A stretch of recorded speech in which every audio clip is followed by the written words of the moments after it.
guys, just wanted to show you the dies that we've got coming out next Saturday. That's the 15th of June. So we've got the Ray of Sunshine and we've got the Pinwheel. The shows next week are 1 PM and 4 PM on Create and Craft. Okay, let's look at the dies. So we've got two core shapes here. So we've got this one that's kind of like a pizza slice. And then we've got this one that's kind of like a little bit of a swirly shape. Okay, but what do they do? Now we've got a lot of accompanying sentiments here to help finish off your projects, but those core dies, they create this. So when you cut it out 12 times and you rotate it, it forms a 12 by 12 circle. So immediately you can put that on a scrapbook page, but you can make cards with this too. Now the swirl, the pinwheel creates this design. So you've got two. You've got this ray and then you've got this pinwheel kind of swirly design.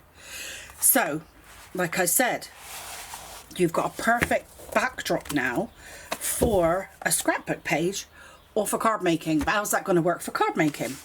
Okay, now let's take our nested dies. Let's just take one of these shapes. Now you might see here that each of these segments has got the stitch detail on it. So what we can do now is we can take our panel die for the background of our card and we can cut out a section, keeping that kind of sun ray effect that we want, but the edge that we cut out, see, if you were to just trim this with a guillotine, those edges wouldn't have any stitch detail, so it would kind of be clear that you'd trim something down. But because we'd be using the nested dies where we've got that stitch detail, it continues it off and it looks like it's a background panel die that you've got in your stash. But if you've got a background panel die, you have to choose the shape that you want it to be. So if you bought a rectangular one, you wouldn't necessarily be able to use it on square cards. So cut it out with a square and you've got a square panel for your cards. Cut it out with a circle, same thing. Your octagons, your hexagons, whatever you want to cut it out with, it's the same thing. I mean, if you've got the DL nested dies, you can tailor it to the shape of card that you're making. Okay, so what if I don't want this to be in the center? If you'd purchased a background panel, that would be determined for you. But if you move it, you can move it to one side here, look. You could have it radiating out from one side. You could put it towards the corner. And if you wanted it further over, you would just go down one size on your nested dies. But you can have it towards the corner like that coming out, or the bottom corner radiating up like a sunshine. So it's a great backdrop for your cards. If you wanted to do just the upper arc, if I just turn that slightly that way, and then you would only then need to cut 6 pieces to do the whole arc. And obviously if you're using a rectangular die, same thing. So you would only need those 6 pieces. You wouldn't need the entire 12. So you just cut the pieces that you need for the particular project you're doing. And if you know that a lot of it's going to be overhanging and it's going to be cut away, then don't put it too far into your card. You don't have to cut the whole segment every time. So you've got flexibility here when you're using it as a background panel to where do you want it to be radiating from the center, offset, in a corner? Where do you want it to be? What shape do you want the outside of your panel to be? Because you are as flexible as the amount of nested dies that you've got. Let's pop a circle one on here as a moment. So, I mean, again, you can center it, you can put it off to one side. It's up to you where you place it. And because you've got the stitch detail around the outside, it's gonna look finished. It's gonna look like this is the way it was always meant to be.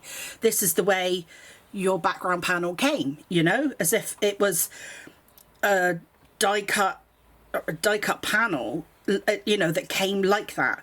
But you can tailor it. You're basically making custom backgrounds. So I think that looks quite nice, offset, and then you would have, you know, a sentiment or a focal point, and then you can finish your card off. So we've got loads of inspiration coming from the inspiration team. You won't believe the amount of different things that they've done with it.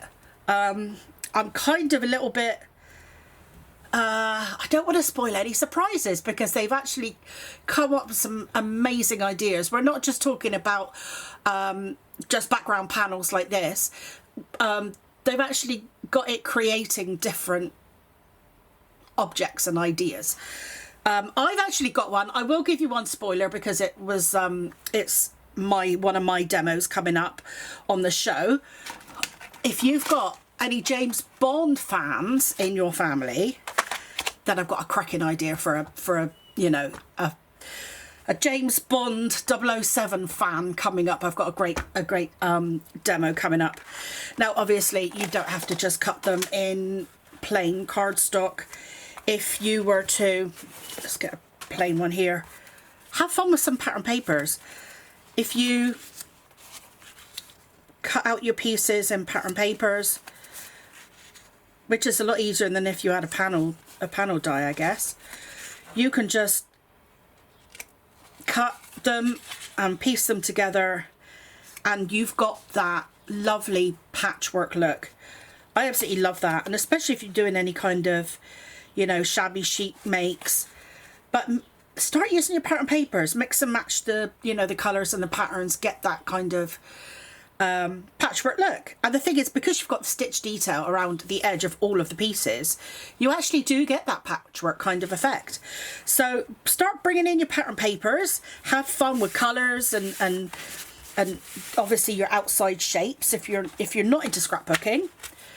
We've actually, as a team, we've had some great fun with some scrapbook page ideas, so I think you'll find them a lot of fun. But keep an eye in the group over the next week, because the inspiration team have got some absolutely cracking samples to share with you, and we've got a few ideas coming up for you as well for demos on the shows. But keep an eye on the group. It's Cleaner's Crafty Crew. And so this time we're not going 3D, but we are having a lot of fun just with a couple of core shapes. And yeah, it's a bit of fun. I think you'll really enjoy what we're coming up with.